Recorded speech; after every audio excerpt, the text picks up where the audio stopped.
c'est avec des dispositions de coopération avec les infirmiers, notamment.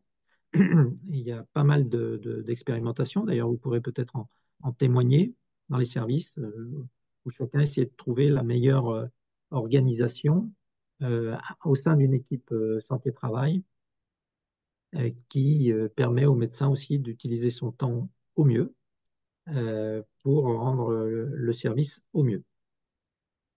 Ça, il y a aussi des aspects réglementaires auxquels enfin, on participe comme d'autres acteurs, mais vous savez, il y a des réflexions sur la classification des SIR qui est en cours.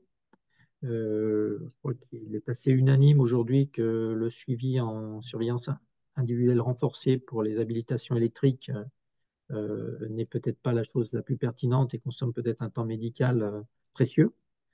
Voilà, ça fait partie des choses. Il y a aussi des réflexions sur les CACES, qui représentent aussi un grand effectif des CIR dans les services. Donc ça, ce sont des choses qui sont en cours. Donc sur ce volet, de utiliser au mieux le temps médical disponible. Ensuite, il y a l'autre volet, c'est de disposer de médecins du travail en plus grand nombre, ou au moins soutenir la démographie des médecins du travail. Alors il y a tout un tas de leviers possibles. Alors on vient de vivre un petit peu difficilement l'affectation de médecins étrangers hors Union européenne, hein, les PAE.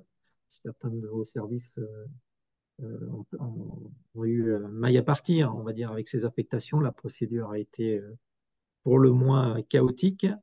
On espère des améliorations dans les années prochaines. Ceci dit, on avait passé 2 ans avec 3 postes ouverts pour les PAE, puis zéro, puisqu'il n'y a pas eu d'évaluation, je crois, en 2022 des compétences. Et on est revenu à 65 postes ouverts en 2023, 47 lauréats seulement. Ils n'avaient qu'un mois pour se manifester. Ça fait partie des défauts de la procédure. Et 44 ont été affectés au service interentreprise. Donc, bon, disons en progrès, mais alors pour ce qui est des affectations, tout sauf de la cohérence et de la lisibilité des critères. On va y revenir, mais voilà, ça a été, j'allais dire, même pénible pour beaucoup et problématique pour certains nombres de ces médecins qui ont des enjeux de famille, des enjeux de choix de carrière. Il y a aussi donc, tous les leviers de médecins collaborateurs, mais aussi de formation initiale. On a pris la tâche du professeur Dujar qui préside le collège des enseignants en médecine du travail aujourd'hui pour essayer de voir et notamment soutenir les chaires de médecine du travail qui ont plutôt tendance à disparaître qu'apparaître. Et donc, ça fait partie des préoccupations que nous avons, d'actionner en fait tous les leviers qui, de la formation initiale, des passerelles, des médecins étrangers, permettent de soutenir cette démographie des médecins du travail. Ça ne nous paraît pas inaccessible.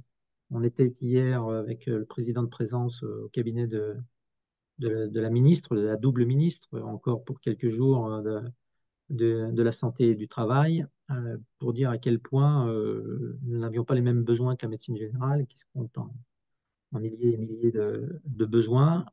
Nous, quand on a 10 vocations de plus, on a fait plus 10%. Hein. Donc, ce sont des choses en fait qui seraient à la portée de notre pays, de soutenir et de correspondre à la volonté des partenaires sociaux et de l'État en matière je dis, de médecine du travail au sein des services de prévention et de santé au travail. Voilà, donc ça, c'est une action, évidemment. Alors, globalement, cette partie moyen humain, bah, c'est le cœur. C'est-à-dire que dans notre activité, c'est la ressource principale. Donc, ça ne concerne pas que les médecins du travail, pas que les infirmiers en santé au travail, c'est globalement toute une réflexion sur les compétences dans notre secteur. Le deuxième volet, il nous faut des moyens humains et des moyens numériques, des systèmes d'information. Alors là, on détaille 3 volets. La sécurité, il y a des enjeux d'ailleurs qui sont liés à la certification. La certification viendra vérifier comment sont assurées, comment est assurée la sécurité des données, l'exploitation des données. Même si les normes ne sont pas encore toutes posées, c'est quelque chose qui va monter en puissance. Et nous avons de bonnes raisons de penser qu'il y a encore beaucoup à faire dans les services de prévention de santé au travail pour garantir cette sécurité. Je vous donne juste un exemple. Là, encore récemment, un service a vécu une attaque informatique qui a immobilisé le service déjà pendant 2 jours et qui a causé des suées importantes, on va dire, au sein de ce service avant de pouvoir repartir. Donc ça existe, voilà. On nous remonte régulièrement des attaques informatiques et plus l'interopérabilité des systèmes d'information, de nos systèmes d'information va être grande, plus les sujets de vulnérabilité vont prendre de l'importance. Donc ça, c'est des choses qu'on veut bien investiguer et bien faire progresser.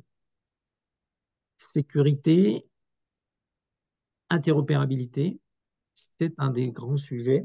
Alors l'interopérabilité, c'est un mot peut-être un peu tarte à la crème. Euh, Elle a plusieurs. L'interopérabilité, pour en parler concrètement, il faut parler de flux de données. Quel type de données, de qui vers qui? Et on s'aperçoit que l'interopérabilité chez nous, ben, ça peut commencer au sein du service, en codant d'une manière harmonisée dans le service pour permettre une exploitation et une portabilité des informations.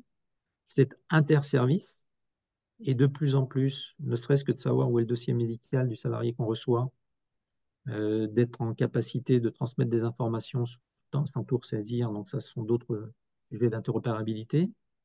Mais c'est aussi, alors je ne vous détaille pas tous les flux possibles, hein, mais on est en train de cartographier ça très précisément. Il y a très nombreux enjeux de transmission de données, déjà entre services, mais aussi avec notre environnement. Alors il y a 2 sujets majeurs.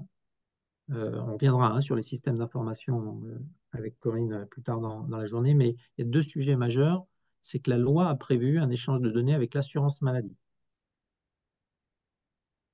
Il s'agit notamment de récupérer les arrêts de travail, hein, sachant que des arrêts répétitifs peuvent être des signes avant-coureurs de désinsertion professionnelle et que des arrêts longs aussi sont à prendre en charge avant que ce ne soit trop tard pour la prévention de la désinsertion professionnelle. Ça prendra sans doute un peu de temps parce que, évidemment, la clé de correspondance entre nos bases de données, c'est l'identité nationale de santé, l'INS. Donc, la mise en place de l'identito-vigilance qui a cours dans vos services va demander sans doute quelques petites années avant qu'on ait tout identifié tous les salariés ou presque tous les salariés et pouvoir croiser les bases de données avec la base des arrêts maladie. Mais nous allons recevoir dans les années prochaines la liste des arrêts attachés aux salariés que vous suivez. Il manque une chose pour faire ça aussi, c'est que les systèmes d'information identifient bien le service à qui adresser ces arrêts, d'abord. Parce qu'il y a le numéro de identifiant national de santé, mais il y a aussi savoir quel est le service de l'employeur. Donc, il y a des projets au sein de l'URSSAF, au sein de la DSN, la déclaration sociale nominative, euh, indiquer le service de prévention et de santé au travail. Donc, quand vous avez dans le système le service, le SIRET de l'entreprise, l'identifiant national de santé, vous créez un potentiel de croisement de données qui est considérable avec nos bases de données sur les risques professionnels, mais aussi avec le SNDS, qui est la base de données de l'assurance maladie, qui répertorie les consommations de médicaments, la mortalité ou les hospitalisations. Et donc, voilà, là, c'est un volet qui est en train de s'ouvrir côté assurance maladie, qui va permettre de développer aussi la connaissance à terme, même si c'est encore bien trop tôt pour... on n'y est pas, hein, je vous ai dit, ça nous prendra quelques petites années avant d'identifier tous les salariés de manière sûre, mais on va pouvoir aussi faire progresser nos systèmes d'information dans ce sens-là. Le deuxième volet majeur, c'est le volet du dossier médical santé-travail dans le dossier médical partagé. Voilà. Là aussi, il y a des choses qui sont en train de se passer en lien avec l'Agence du numérique en santé, l'ANS, sous le pilotage de la Direction générale du travail, qui commence à proposer l'installation de thésaurus partagés sur le serveur multiterminologie de l'Agence du numérique en santé. C'est-à-dire que les éditeurs de logiciels, vos éditeurs de logiciels, auront à terme à aller chercher les nomenclatures qu'ils doivent vous mettre à disposition sur le serveur de l'Agence du numérique en santé.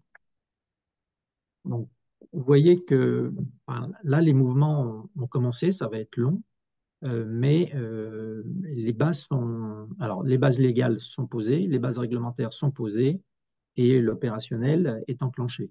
Donc, il va se passer encore des choses. Donc, on reviendra cet après-midi enfin, sur la CIM11. Ça rentre typiquement dans ces enjeux-là.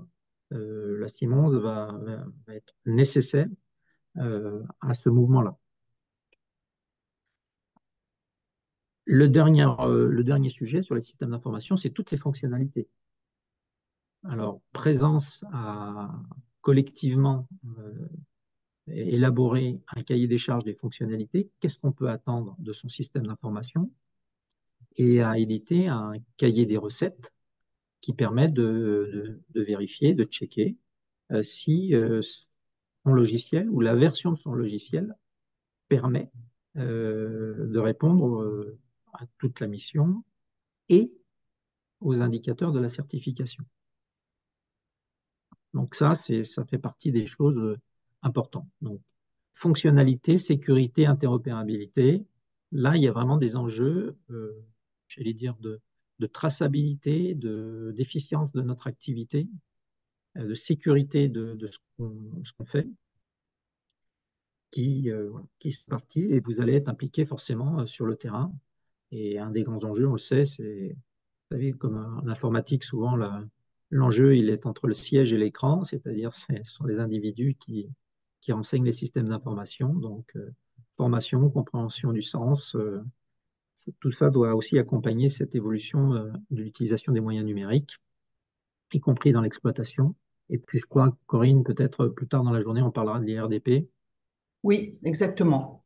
hein, Je reviendrai sur ce sujet tout à un l'heure. indice de risque des insertions professionnelles qui n'existe pas de manière validée telle que le prévoit la Haute Autorité de Santé, auquel on réfléchit avec l'université. Voilà, donc des moyens humains, des moyens numériques. Donc notre programme d'orientation d'action a deux autres aspects, c'est-à-dire que tout cela, en fait, alors, je sais bien, pour parcourir la France, qu'en général, on me dit ici, c'est pas pareil, c'est différent. Chez nous, on a. Mais ceci dit, je peux vous assurer qu'à au moins 80%, les choses sont communes et qu'il y a un grand intérêt dans une phase où tout le monde prépare la certification, imagine de nouvelles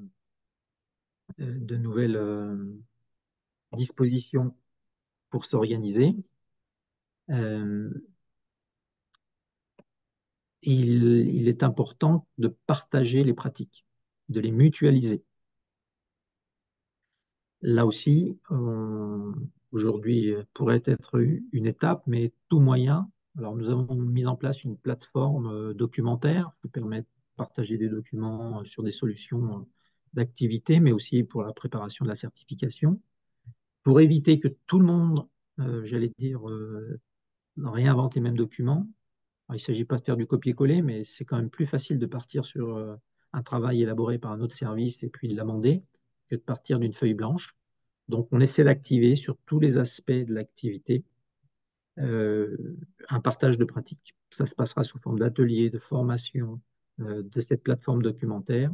Et on pense vraiment qu'il y a un enjeu de mutualisation. Et c'est vraiment maintenant qu'il aura le plus grand intérêt, ce partage de pratiques, avant que tout le monde ait choisi, rebâti son projet de service, passé la certification. Donc voilà, c'est un rôle d'animation de réseau et on appelle tous les services à partager. Alors, vous savez que Présence est désormais structurée en antennes régionales.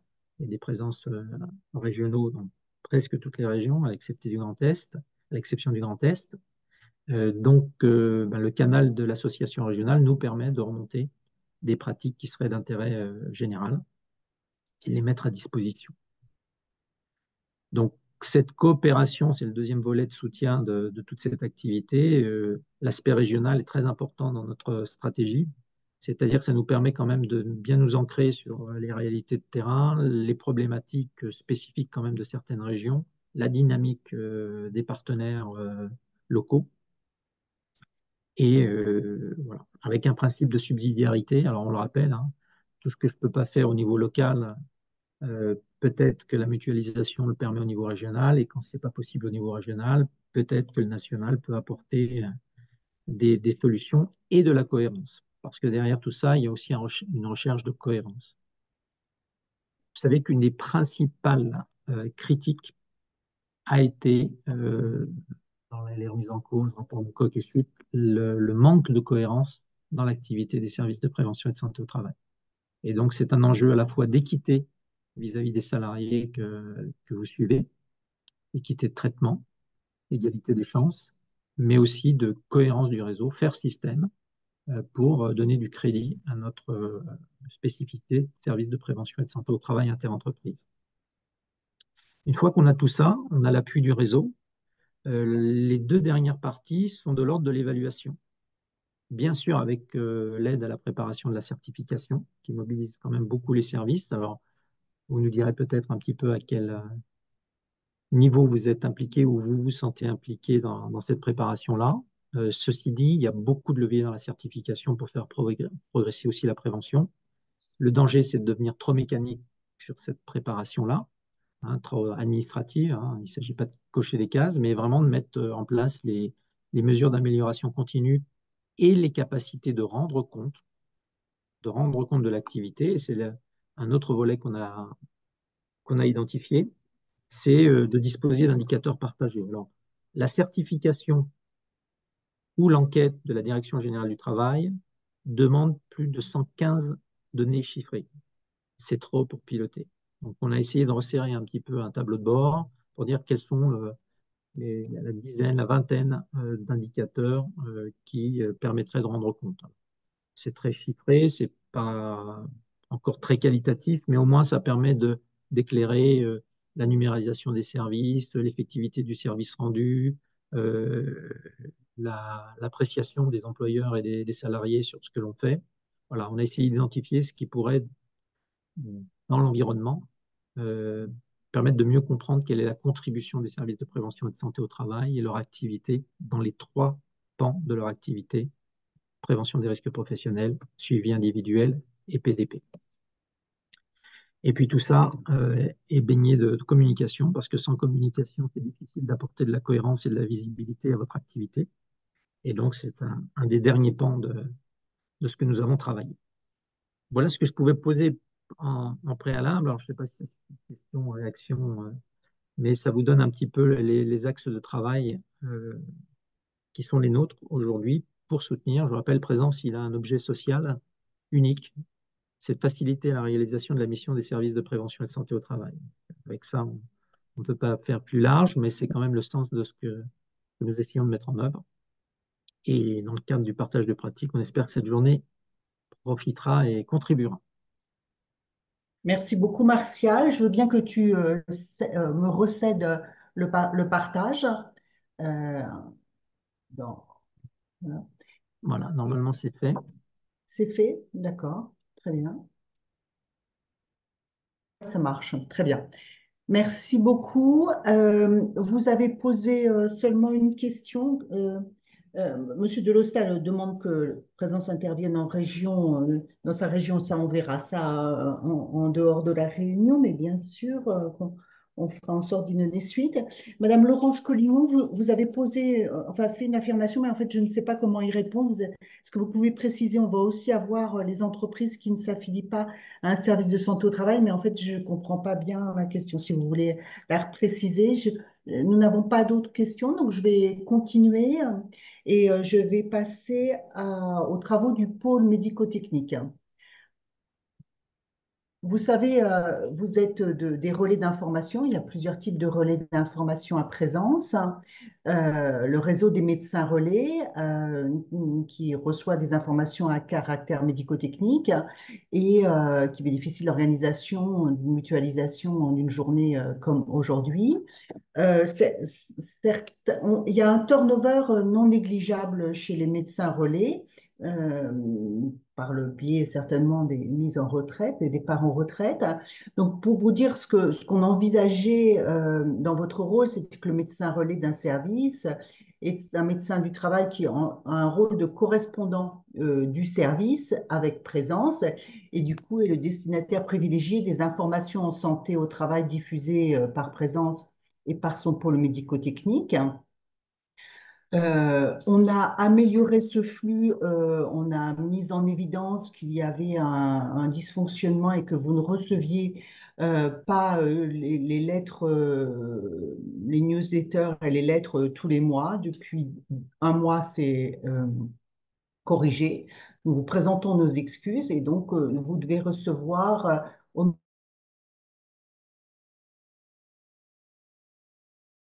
informations Bien. médico-techniques qui ont été publiées dans les informations mensuelles qui est adressée au président et au directeur. Et bien sûr, on imagine que vous pouvez faire circuler ces informations aux frais de vos confrères et des autres préventeurs. Et surtout, n'hésitez pas à le refaire et à le faire. Encore hier, j'avais un service qui n'identifiait pas son médecin relais. C'est un peu dommage. Euh, voilà.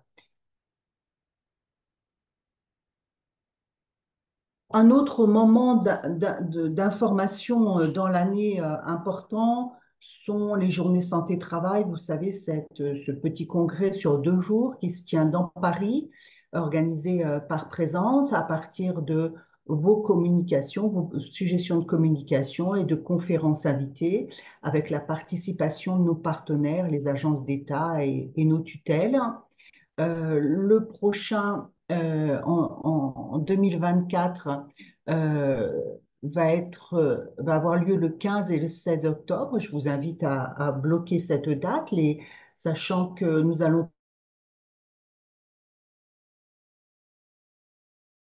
charge individuelle, mais aussi de l'élan vers l'intensification et la généralisation de la prévention primaire pour tous, avec notamment ce qui demande beaucoup de réflexion dans les services, c'est qu'est-ce qu'une action de prévention primaire et comment les comptabilise-t-on et allons-nous satisfaire à cette exigence d'action de prévention primaire régulière dans le cadre de la certification. Le pré-programme partira début septembre avec les bulletins d'inscription, mais d'ores et déjà, faites-le savoir si vous souhaitez vous-même assister ou que des personnels des services aient envie d'assister. Le principal rôle du pôle médico-technique, c'est bien sûr de conseiller les services, la direction de présence, les personnels de présence, le conseil d'administration et le président, euh, mais aussi de favoriser et mutualiser les bonnes pratiques. Martial Brun a bien sûr balayé toutes les missions et donc je ne vais pas revenir en détail sur les 4 missions, simplement dire que la loi a ajouté des petites incises dans l'article sur les missions, certaines qui sont d'un niveau de détail que nous faisions déjà, comme l'aide à l'évaluation et la prévention des risques professionnels, qui finalement est une sous-partie de l'action en entreprise. De la même façon, l'analyse des impacts des changements organisationnels qui est à l'intersection des actions en entreprise et de la surveillance de l'état de santé. Et puis, dans vos services, grand cas semble fait de la participation à la santé publique par ces 4 missions. Il est bien clair, il est bien écrit que ces 4 missions sont des sous-parties de notre participation à la médecine préventive euh, dans la partie santé publique, mais, dont des actions de promotion de la santé sur le lieu de travail, telles des campagnes de dépistage, des campagnes de vaccination. Mais il est bien dit que c'est dans le but du maintien dans l'emploi, tout en sachant que c'est dans le cadre de notre action principale qui est de préserver la santé du fait du travail. Pourquoi j'insiste tant? C'est parce que c'est pas et nous faisions des actions de santé publique larga manu. Non, nous nous situons toujours et nous devons toujours nous poser la question, sommes-nous dans la finalité de préserver la santé du fait du travail Et si nous ne le sommes pas, eh bien, sommes-nous dans la finalité de maintenir la personne dans son emploi? Et si oui, notre proposition d'action est-elle basée sur la science ou sur le dernier gadget qui nous a été proposé? Est-elle basée sur mes compétences? Je suis addictologue, je suis médecin du sport et donc je vais à fond sur les certificats du sport. Donc, toutes ces bonnes questions à se poser avant de se lancer. On sent que le balancier, avant de se lancer les yeux fermés, on sent que le balancier est parfois partir un petit peu loin sur des actions hors déterminant travail. Vous savez, Martial vous l'a dit, ces 4 missions sont déclinées en 3 pans d'une offre. Et comment faisons-nous au sein de Présence et du pôle médico-technique pour favoriser et mutualiser les bonnes pratiques? Eh bien, le pôle médico-technique est à l'intersection de la connaissance parfois théorique ou de la connaissance prescriptive de nos tutelles en contact avec, vous le voyez, des organismes comme la Société française de santé au travail, et je fais partie du bureau, bien sûr les ministères et les directions générales du travail notamment, dont les différents groupes de travail du plan national santé au travail, mais aussi toutes les agences d'État que vous voyez figurer, qui peuvent être l'ANSES, Santé publique France, ANACT, l'INRS, l'OPPBTP, euh, et des contacts avec les organismes assurantiels tels l'assurance maladie. J'aurais pu ajouter aussi la MSA, même si ce n'est pas la cible de vos services, et de plus en plus fréquemment des contacts avec les organismes de prévention de la désinsertion professionnelle, notamment la GFIP et KEOPS.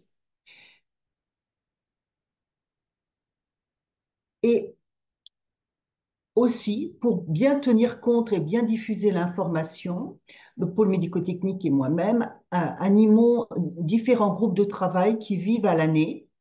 Il y a des groupes de référents thésaurus, vous-même le groupe des médecins relais, la commission des systèmes d'information, des groupes de travail sur tous les thésaurus, le groupe de travail qui gère le site fiches médico-professionnelles, un groupe de travail de toxicologues, un groupe usage de la donnée éthique qui est en stand-by, mais qui a son sens et qui va redémarrer, un groupe prévention des conduites addictives et un groupe de travail pratique infirmier. Ça, c'est pour les groupes sont soit pérennes, soit qui ont duré plusieurs mois, mais sinon, il y a des groupes one-shot. Et je vais revenir sur les livrables de ces différents groupes de travail. Euh, Actuellement, au sein de Présence en vrac, parmi les dernières livraisons, il y a un guide sur la métrologie, la biométrologie, des fiches infirmiers, des guides d'aide à l'action, à la saisie.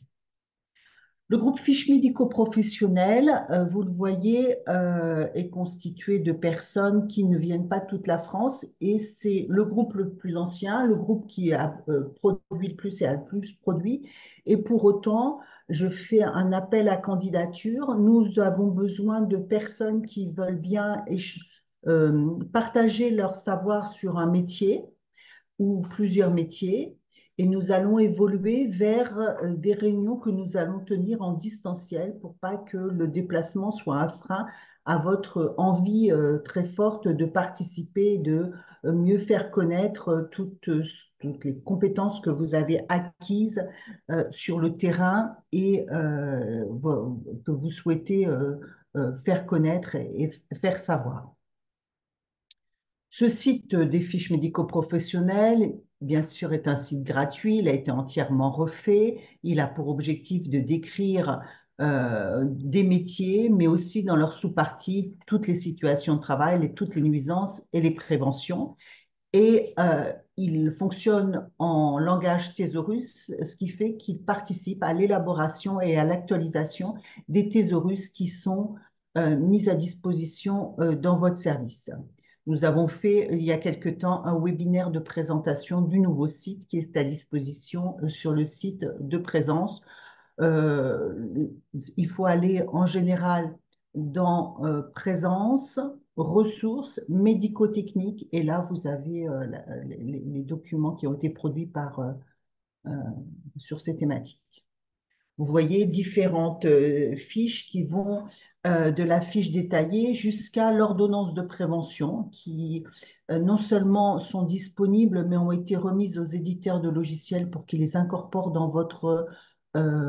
vos logiciels. Ça vous permet de remettre à un travailleur des conseils adaptés aux salariés. L'ordonnance de prévention, ce ne sont pas des conseils à l'employeur, ce sont des conseils aux salariés. Et puis, bien sûr, les matrices emploi-exposition qui, elles aussi, sont à disposition dans vos logiciels, même si vous pouvez les consulter sur le site de Présence. Elles sont en langage thésaurus harmonisé et tous les gens qui les utilisent au quotidien estiment que c'est un énorme facilitateur de la traçabilité des expositions professionnelles. Pour vous donner une idée de la fréquentation, on est à peu près sur, là, ça fait 6 mois et demi à 110 000 téléchargements. Je dis pas, on ne mesure pas encore la circulation sur le site, qui doit être supérieure au téléchargement, mais les téléchargements. Un autre groupe, le groupe Toxicologie, qui existe depuis longtemps et qui ne manque pas de membres, même si vous pouvez postuler, notamment si vous êtes dans les régions qui n'ont pas de membres. Euh, un groupe très dynamique qui a pour but d'assurer un rôle de veille scientifique et de vous mettre à disposition un certain nombre de documents sur le site de Présence, mais aussi d'en élaborer des documents qui ne se mettent pas en concurrence avec les productions de l'INRS ou de l'ANAT, ce n'est pas le sujet, mais de produire ce qui manque en termes de aide opérationnelle très pragmatique et très adaptée au fonctionnement d'un service au quotidien. Nous avons ainsi mis à disposition sur le site de Présence et l'avons présenté au congrès, à la fois sur le stand de Présence, mais aussi au format poster, un guide opérationnel pour la mise en œuvre des actions de métrologie et de biométrologie. Donc, un guide lisible par tous les membres de l'équipe pluridisciplinaire, c'était l'objectif, adossé à une synthèse en 4 pages pour les personnes qui, dans un premier temps, n'ont pas le temps d'absorber ce guide.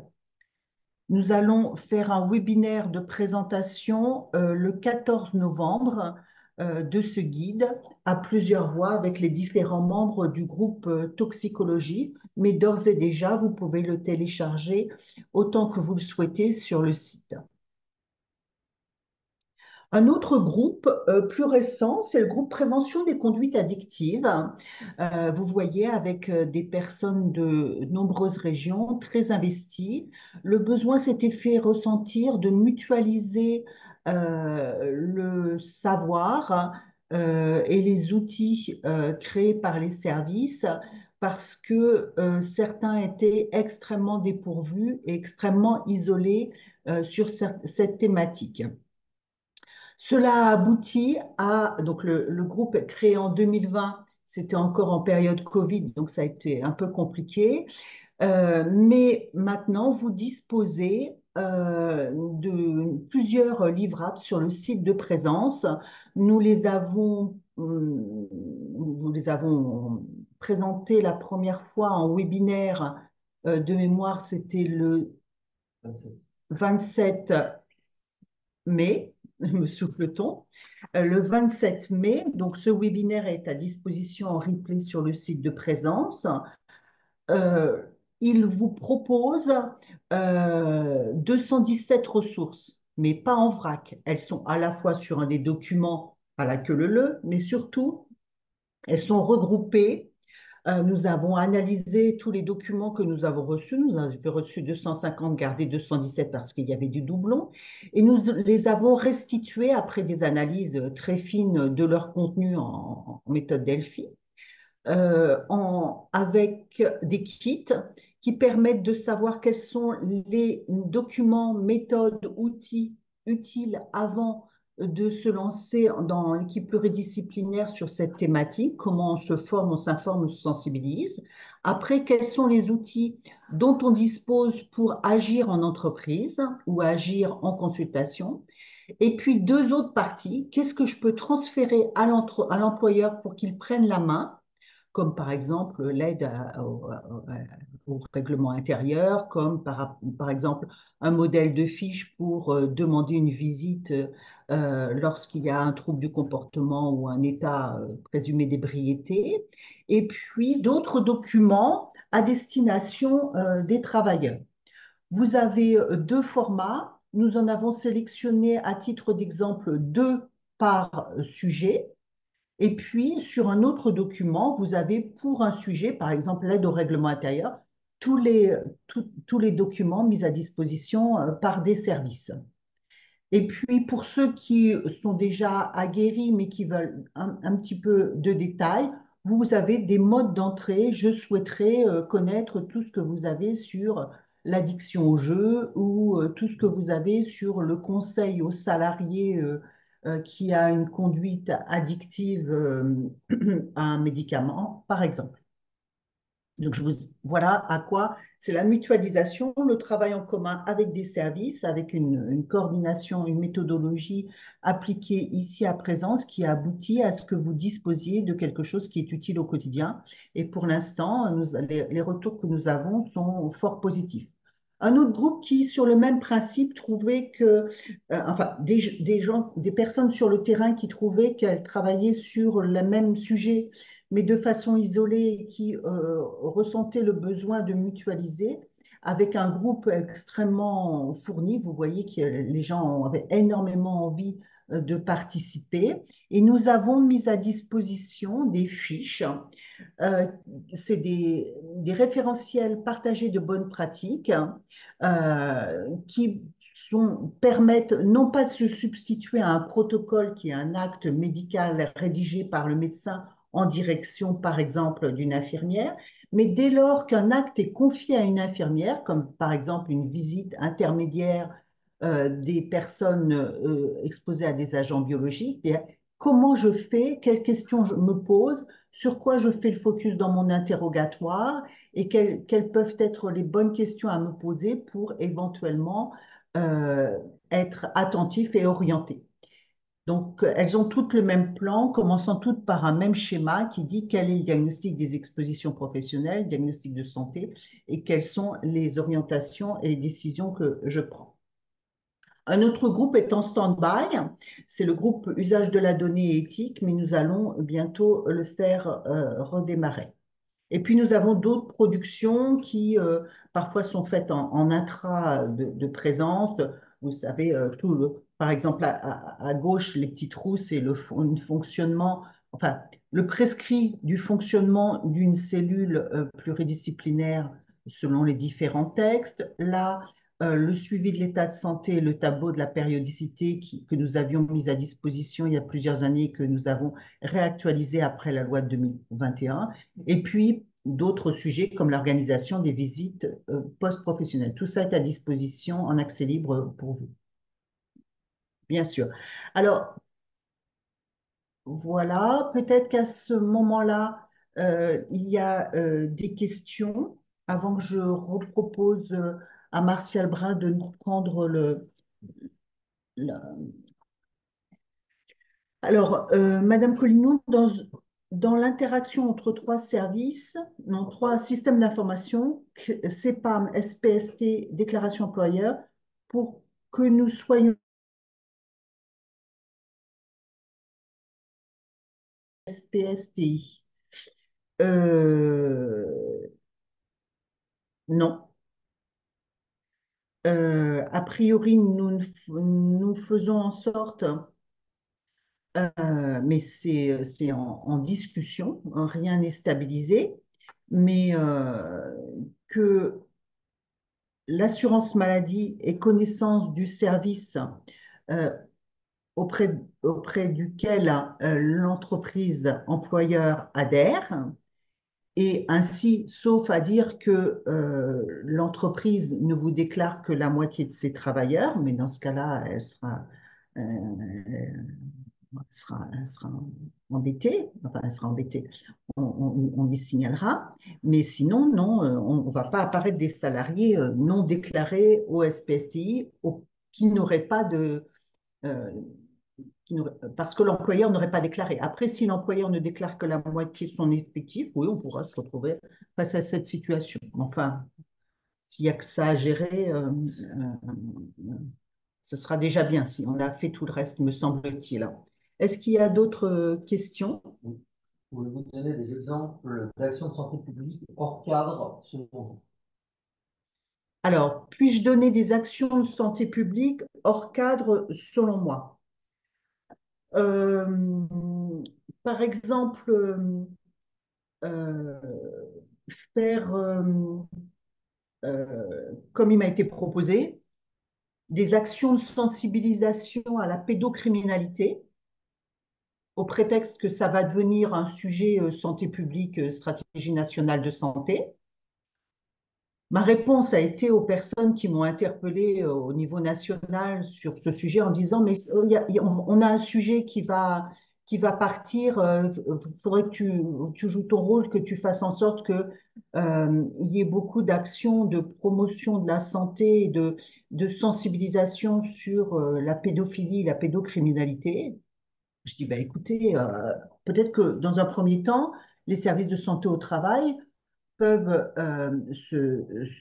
s'intéresser peut-être aux agissements sexistes et sexuels et aux violences sexuelles dans les entreprises et à leur prévention, surtout. Voilà, voilà, ça c'est quelque chose de grossier. Et après, je vais vous donner d'autres exemples de priorisation. Euh, on fait à l'intérieur d'un service de santé au travail, on fait des campagnes de distribution des kits pour le cancer colorectal. D'accord? Donc, on les, on essaie de cibler l'âge et après,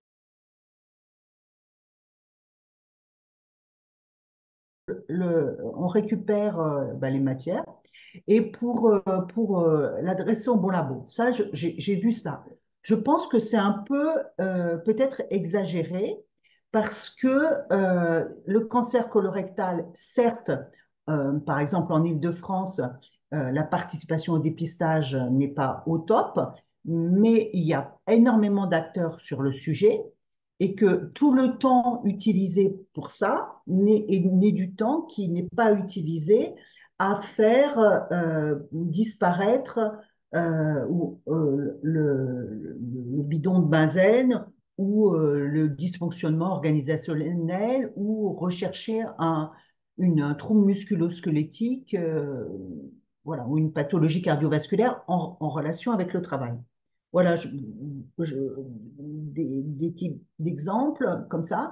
Après, euh, dire on fait des actions de santé publique et on fait des parcours de sensibilisation à la santé publique sur, par exemple, l'intérêt de l'activité physique. On sait bien que la sédentarité est un vrai problème, mais on n'est jamais plus sédentaire que pendant les heures de travail, ça on le sait aussi, que l'obésité va croissante et que c'est un sujet. Cependant, il est interpellant de faire des campagnes de sensibilisation sur l'activité physique en disant n'oubliez pas, vous pouvez aller vous inscrire à la salle de sport du coin, vous pouvez, en oubliant de conseiller les personnes sur toutes leurs 7 ou 8 heures de travail quotidien où elles sont sédentaires et en oubliant de leur dire vous savez, il y a des bureaux assis debout, vous pouvez vous lever, vous pouvez tenir des réunions debout, pensez à monter les escaliers, enfin, voilà, tout ce que vous savez faire. Ça, c'est choquant, c'est-à-dire que subitement, on se dit, on va s'occuper de tout, tout ce que les autres savent faire, et par contre, ce que nous, on sait faire, on n'a plus le temps pour le faire, puisqu'on a consacré trop de temps à notre dispersion. Voilà. Y a-t-il une autre question? Oui, Sébastien? Question concernant le moyen d'intégrer les groupes de travail qui ont été présentés, notamment celui sur l'usage de la donnée. Alors, comment intégrer les groupes de travail que je vous ai présentés? Actuellement, ce sont l'échelon régional de présence régionale qui est le relais des candidatures que vous pouvez soumettre en région.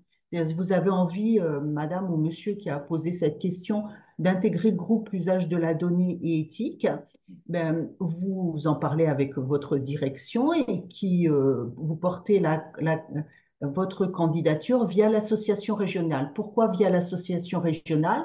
C'est comme ça permet que tout le monde ait son rôle, y compris en région, y compris de restitution de ce qui est fait dans les groupes de travail, dans vos associations régionales et à l'échelle des services. Voilà. Et puis aussi, on est une bonne représentation de toutes les régions. Voilà. Et après, bien sûr, tout de suite, nous vous aidons sur les modalités organisationnelles, nous envoyons les comptes rendus précédents. Je prends du temps pour vous expliquer ce que nous faisons. Et puis, il y a toute une phase d'accueil qui est faite. Voilà. Donc, n'hésitez pas pour tous les groupes.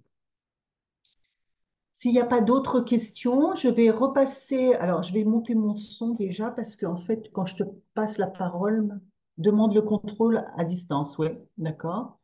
Je te passe le contrôle, Martial. Voilà, tu l'as. Merci Corinne.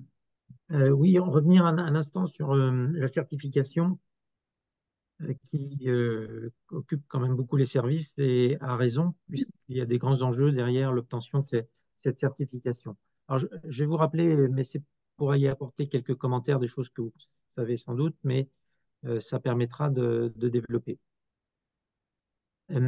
C'est bien comprendre que la certification, elle arrive dans un cadre de volonté de régulation de l'activité des services de prévention et de santé au travail et d'évaluation de leur activité. Je vais quand même décrire dans cela les différents dispositifs de régulation. Je pars de l'analyse du besoin qui nous semble toujours être la base de ce qu'on doit conduire. C'est-à-dire qu'il y a un agrément, il y a une certification, mais tout doit commencer par une analyse du besoin. Alors, une analyse du besoin, quand Présence avait lancé une démarche d'amélioration continue qui était sous le label Amexist, nous avions comme premier critère, existe-t-il au sein du service une méthodologie d'analyse du besoin des publics bénéficiaires, employeurs et salariés? On ne disait pas laquelle, mais on invitait en fait le service à définir collectivement au sein de la CMT une approche du besoin santé-travail. Ça renvoie d'ailleurs à la conversation que vous avez eue tout de suite avec Corinne Leteux sur aussi les priorisations. Hein, santé publique, santé-travail, ça permet aussi d'avoir une approche. Quel est le besoin en santé au travail? On a différents éléments qui peuvent exister dans le service et notamment dans nos bases de données. Donc, il appartient à la commission médico-technique dans le fonctionnement de s'en saisir et de définir des priorités. Pourquoi? Pour le projet de service. Pour le projet de service, avec ces dimensions, les 4 grandes missions qu'on a rappelées tout à l'heure, avec cette ouverture aussi à la santé publique, mais avec ces 4 grandes missions, agir en milieu de travail, surveiller l'état de santé, conseiller et le tout permettant d'assurer une traçabilité et une veille sanitaire qui permet de nouveau de mieux cibler l'action au milieu de travail, mieux cibler le suivi individuel et de mieux conseiller. C'est pour ça qu'on le présente sous forme circulaire. En général, les projets de service décrivent ces différentes missions et quelles sont les priorités du service. Mais ça part d'une analyse du besoin. Pourquoi c'est important qu'il y ait cette analyse du besoin? Parce que vous allez être confronté à une autre analyse du besoin qui est de niveau régional. On le verra tout à l'heure. Le conseil d'administration a pour vocation d'approuver le projet de service. Hein. C'est bien la CMT qui le propose et c'est le conseil d'administration paritaire qui l'approuve. À partir de là, on prétend, je ne sais pas si tu m'as retiré le... Non, je t'ai rien retiré. On est en train de voir pourquoi. Apparemment, à distance, les personnes voient bien ton schéma. Ouais. Et d'ailleurs, il m'est projeté sur le grand écran. Mhm. Et on a un parasite qui s'est ouvert sur ton écran et le mien. Une publicité qu'on essaie de faire disparaître. Alors, je ne la vois pas, elle ne me dérange pas. Si Ah, on ça peut ne te dérange pas? continuer. Alors, moi, je ne la vois pas. D'accord. Est-ce que là, voilà, tu peux continuer. Donc, le point important, c'est qu'une fois qu'on a un projet de service, on prétend à l'agrément et à la certification. Alors, il y a aussi des questions de concordance des temps. Vous savez que la certification, la première échéance, ce sera le 1er mai 2025, où tous les services de prévention et de santé au travail interentreprise doivent être à un des niveaux, un des 3 niveaux de certification. Donc, cet agrément, pour rappel, hein, on aurait pu faire disparaître l'agrément au bénéfice de la certification. Mais l'État, prudemment, la certification n'étant pas encore effective, a conservé l'agrément, première chose. Et deuxième chose, c'est garder que ce soit complètement bijectif d'obtenir la certification ou pas. Je m'explique. La certification sera un élément déterminant de l'obtention de l'agrément. Il n'y a aucun doute là-dessus. Simplement, l'État s'est réservé quand même le droit de continuer à agréer un service, même en cas de difficulté vis-à-vis de la certification. Voilà, c'est une possibilité. Je pense que ça va être de moins en moins, il y aura de moins en moins de latitude au fil des années, mais c'est encore une possibilité qu'a l'administration d'agréer sans certification ou on pense plus favorablement à une certification avec réserve. Pourquoi je vous décris ces éléments-là? Parce que vous allez vous trouver dans une autre phase, un petit peu de mal à faire défiler le diaporama. Oui, mais on a un petit parasite qui s'est réouvert et qui s'est refermé. Ouais. Tu y Alors, arrives ou pas? je tente un défilé. Voilà. L'analyse du besoin, elle se fait aussi au niveau régional, au sein du comité régional de prévention, de prévention et de santé au travail, le CRPST. C'est d'ailleurs le dérivé d'une analyse nationale, parfois SUMER et d'autres grandes orientations nationales.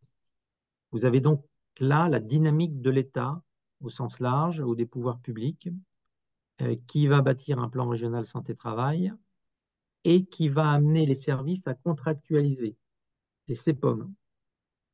Tout ça est un équilibre à la française, j'allais dire, où on fait en sorte que les services qui sont l'émanation des entreprises responsables continuent à être responsables. Quand vous signez un CPOM, le président du service signe ou pas le CPOM et engage la responsabilité de tous ses adhérents. Donc, par cet outil, l'État propose des objectifs au service avec une pseudo-liberté de contractualiser, mais ça permet de maintenir la responsabilité des entreprises. Si il n'y avait qu'une flèche, celle d'analyse du besoin du plan régional, et qu'on appliquait que le projet de service en découle, ce serait la responsabilité de l'État qui orienterait tous les objectifs du service.